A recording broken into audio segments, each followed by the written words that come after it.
Hello all! చిక్కుడుకాయతో chicken curry వేసి కూరని ఎలా చేయాలో తెలుసా మీకు? చాలా టేస్టీగా ఉంటుందండి.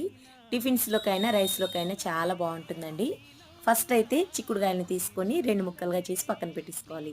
నెక్స్ట్ ఇప్పుడు స్టవ్ ఆన్ చేసి కడాయి పెట్టుకొని ఆయిల్ వేసుకొని చెక్క, మొగ్గ, యాలక్కాయలు వేసుకొని ఉల్లిపాయ ముక్కలు కూడా వేసుకొని కొద్దిగా వేగిన తర్వాత కరివేపాకు, టమాటా ముక్కలు వేసి పచ్చివాసన పోయి మెత్తబడే వరకు ఉడికించుకున్న తర్వాత 1 టేబుల్ స్పూన్ దాకా అల్లం వెల్లుల్లి పేస్ట్ వేసుకొని పచ్చివాసన పోయిన తర్వాత శుభ్రపరచుకున్న చికెన్ని చిక్కుడుగాయలు, పసుపు, కారం, ఉప్పు వేసుకొని ఒక 2, 3 నిమిషాల వరకు బాగా మగ్గనివ్వాలండి.